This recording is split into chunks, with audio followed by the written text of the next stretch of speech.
Assalamualaikum warahmatullahi wabarakatuh.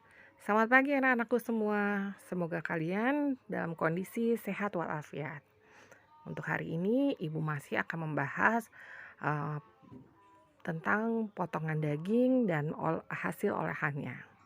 Kemarin kita sudah membahas tentang pengertian fungsi, kemudian struktur dari daging itu sendiri. Untuk hari ini, kita akan membahas tentang potongan-potongan daging. Nah, potongan daging atau juga sering disebut dengan karkas terdiri dari beberapa potongan. Yang pertama ada potongan yang disebut dengan blade. Blade merupakan potongan yang diambil dari paha depan bagian atas. Bagian blade ini merupakan daging yang bertekstur agak liat karena blade sini merupakan tumpuan bagi si sapi tersebut untuk melakukan aktivitas. Semakin banyak aktivitasnya akan semakin lihat pula daging bagian blade pada sapi tersebut. Tapi bagian blade ini memiliki cita rasa yang sangat gurih karena daging blade ini memiliki kandungan kolagen yang cukup tinggi. Berhubung daging ini termasuk ke dalam kategori daging yang cukup liat, karena itu daging blade lebih cocok dibuat masakan-masakan yang membutuhkan waktu pemasakan yang cukup panjang. Seperti pembuatan semur, rendang, abon, ataupun kari. Kemudian masuk ke dalam potongan yang kedua, atau sering juga kita sebut dengan cak. Cak itu merupakan bagian bahu atas dan bawah yang berbentuk segi empat. Bagian ini merupakan potongan daging yang tebal, namun cukup empuk. Nah, untuk cak ini lebih baik disajikan untuk pembuatan masakan steak ataupun tumis daging. Untuk potongan yang ketiga, itu ada cube roll. Cube roll atau yang sering kita kenal dengan lamusir depan merupakan bagian punggung yang dipotong dari rusuk keempat hingga rusuk ke-12. Bagian ini termasuk bagian yang lunak karena mengandung butiran lemak di dalamnya. Cube roll sangat sesuai apabila dijadikan hidangan bistik, sate, empal ataupun sukiyaki. Kemudian untuk potongan yang keempat itu kita mengenalnya dengan khas luar atau disebut juga dengan sirloin. Potongan sirloin ini merupakan bagian belakang sapi, persis di atas bagian khas dalam ataupun yang kita kenal dengan tenderloin. Sirloin mengandung lebih banyak lemak. Karena itu sirloin sangat cocok dijadikan hidangan sirloin steak, yakiniku, sukiyaki ataupun sabu-sabu. Kemudian untuk potongan kelima itu ada potongan khas dalam atau lebih dikenal dengan sebutan tenderloin. Tenderloin terdapat di bagian tengah sirloin, sehingga tenderloin lebih lunak dibandingkan sirloin. Dan tenderloin ini memiliki lebih sedikit lemak dibandingkan sirloin.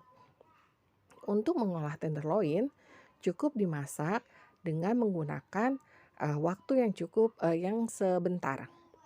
Karena tekstur daging ini merupakan daging yang cukup empuk.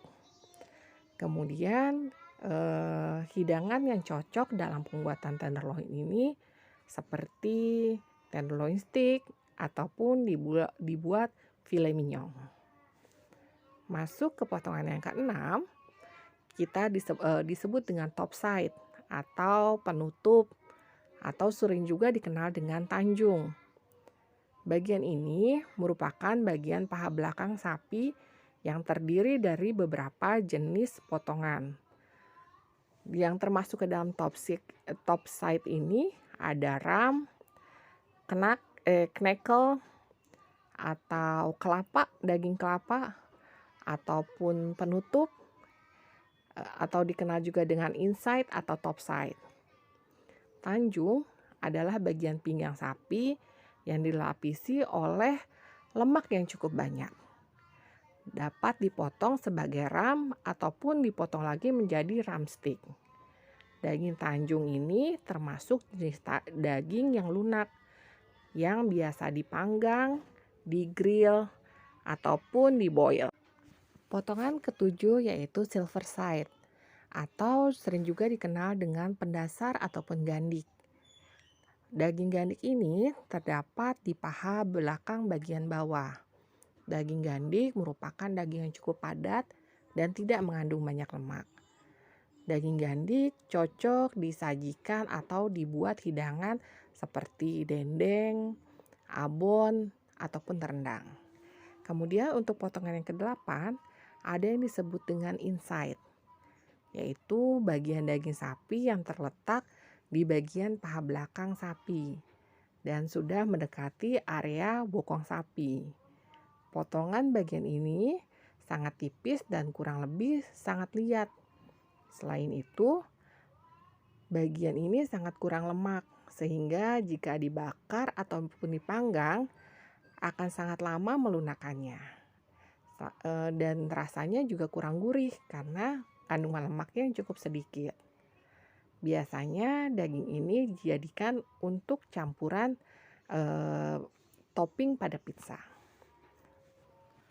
Potongan yang ke-9 itu sering juga disebut dengan sengkel atau seng. Merupakan daging yang terdapat di bagian atas betis sapi. Potongan daging ini tidak lunak dan bisa dibuat menjadi hidangan seperti kari, sop, ataupun dijadikan daging cincang.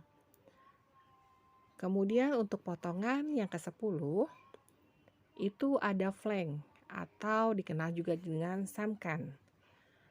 Flank adalah potongan dari bagian otot perut. Bentuknya panjang dan datar dan kurang mengandung lemak. Daging ini dimasak secukupnya saja. Dimakan rare supaya daging ini tidak menjadi alot karena dimasak yang terlalu lama. Flank dapat diolah menjadi hidangan tongseng misalkan. Kemudian potongan yang ke-11 dikenal juga dengan rib meat atau daging iga. Tulang iga atau short rib biasanya diolah menjadi sup seperti sup iga, sup kondro.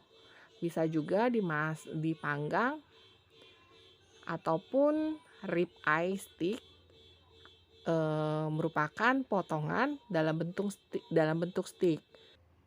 Rib eye dapat disajikan dengan menggunakan tulang atau bonin ataupun tanpa menggunakan tulang atau boneless.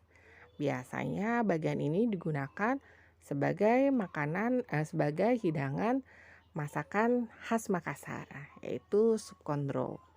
Nah, kemudian potongan yang terakhir atau dikenal juga dengan brisket ataupun sandung lamur.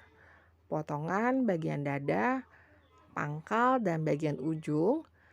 Potongan ini agak berlemak dan potongan ini sangat cocok dijadikan hidangan rawon, sup, roast, ataupun dibuat kornet.